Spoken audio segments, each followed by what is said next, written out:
So in our last video, we set up a flag so that when we hit it, it would transport us from our main level to our level 2. Then in the very first video, we learned how to take our tile map here and construct a level. In today's video, we're going to learn about auto tiling. So it makes making our levels much faster. So I'm going to come into our level 2. I'm going to get rid of the sprite that we have up here, our icon. I will go and add another tile map. And again, make sure to grab the tile map layer, as the tile map is deprecated. Now we could go into our main one here and save our actual tile set and then load it up. But since there's going to be some people that are watching this video that did not watch the first one, I'm going to create the whole thing from scratch again. It does not take that long. And honestly, repetition builds muscle memory.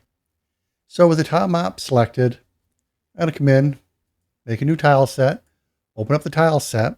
Now I know I'm using this particular sprite sheet and I can take a look here. Usually there's somewhere inside of documentation that tells you how big your sprites are.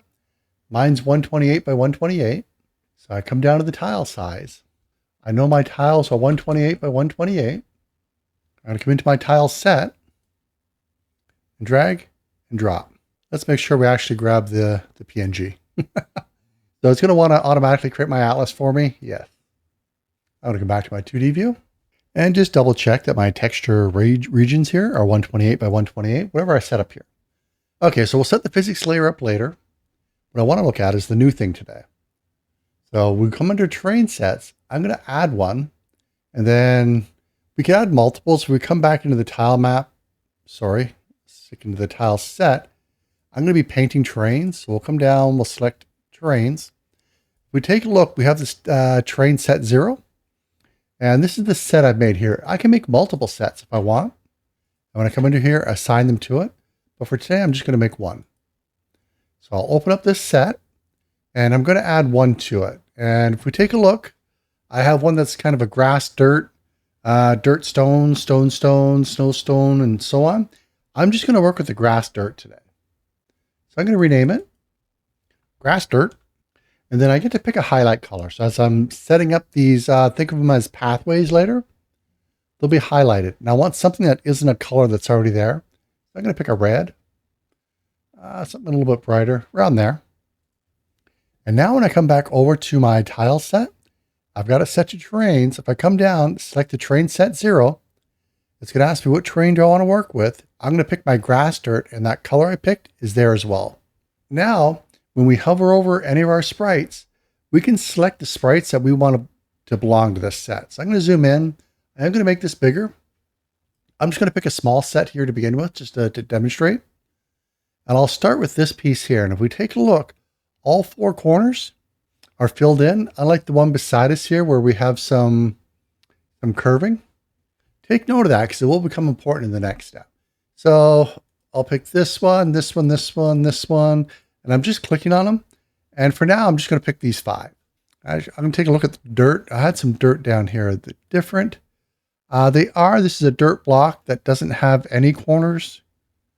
I'm going to skip that one for now. We can always come back and add more later. Okay, so once we add these, here's where the auto tiling part comes in. If I'm hovering over a part that isn't a part of this set, I get the whole block that lights up. But if I come into one that is part of this set, I get a smaller square. And if we take a look, it's divided up into a 3x3 grid. And what happens here is the center one means this block. And all of the other ones, either to the left or the right or up and down, we get to select whether or not this block has a neighbor. So if I take a look at this one, we can see that since it has grass at the top, that means I'm never going to have another block above it, not directly above it. So I don't want to put anything up here. Likewise over here, since I have a curved corner here and a curved corner here, I don't want to have anything on this side. And then for the bottom, I guess because I have a curve here means I don't want anything on the bottom. But I do have the full corners here. So I'm going to click here. If I move over to this block, again, this one here can be by itself. So I'll just do the 1 dot. And if I take a look, it doesn't have grass at the top. So that means I can put something up here. If we look to the left, again, I can put something there at the bottom. Sure, there could be another tile underneath here and another one up here. So in this case, I have a cross pattern. Let's take a look at this one. I've got all 4 corners aren't filled in. So I really don't want to have any neighbors at all. So if I put a block just out in the middle of nowhere, there's a good chance I probably want this one. Let's come into this one. So it has grass in the top. So I know I don't want the top. I do want to be able to have it by itself. And I want to be able to have one to the left, one to the right. And I can have something underneath me because the corners aren't filled in. And then we have the last one here again, nothing at the top, nothing at the left because we have this, and then nothing at the bottom. So I'll just select these 2. And this can take a little while to kind of figure out what's going on, especially when you start getting into more complex pieces. But I'm just going to quickly save this. And I'm going to show you how to paint these out. So I'll shrink this down. I really want to be able to see my scene here. I'm going to come over to the tile map. And now I can come to terrains. And that one that I just made, the grass dirt, if I select it, it shows me all the tiles that I have in here. We have a few tools as well. The first one we're going to look at is the connected mode. Then we'll look at the path mode in a second. So if I start off on the connected mode, if I just start painting, it's really just painting one at a time. And I get this a lot where it doesn't quite match up. If I come and just click again on them, it does fix. I don't like that. So let's take a look if we did the line tool. There we go. Much better, right? If we notice the end piece, it's rounded on both ends, and then the whole center is filled in. We can actually go over top of this as well, and that fixes it. If we grab the aerial one, we can zoom out and fill in the whole thing. There we go. We can also take that line one and kind of start drawing some patterns out here.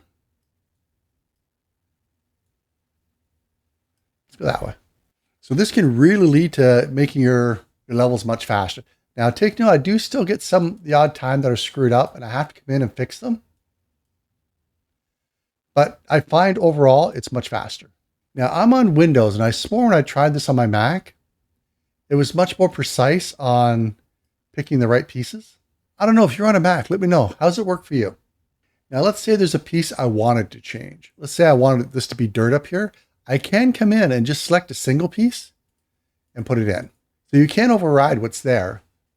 The whole point of it is to make it quicker. Now, as we looked with the connect tool, as we make multiple strokes, it connects everything together for us.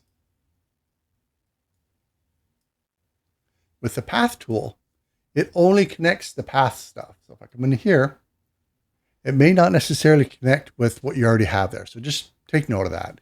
So I'm going to keep this for now. I want to come in and add my physics layer. That means I have to come in, add one. Again, our ground is on 2. I want to interact with 1 and 3, just like we did with the first layer. I'll quickly save it. Come back into my tile set. I want to go into paint again, except this time we're going to work with our physics layer 0, the one we just made here, and then block out our physics go. Now we just did these ones, and then again, just so you don't have to watch the other video on physics, if I have a one like this where I don't want to have the collision up here, I can take this. And I always have to make it smaller. You have to be able to hover over the point. See how it changes color? For me, it's green. There we go. We'll bring it in. And now when I click here, only this part you can collide with. But we'll save this off. And when I start this scene, I should be able to land on my block. There we go. We can now paint layers much faster. So let me know down below. We're almost done. We've got to create our own custom character controller. So the movement's better. We haven't added animation. We haven't done any backgrounds. There's a handful of stuff that I still want to add that I consider to be basic elements for a 2D platformer. But what about you? Is there anything out there that you would like to see in a basic 2D platformer that you think almost everyone would have? If so, let me know down below and well, maybe I can add a video for it. Anyway, as always, I'll see you in the next video. Bye-bye.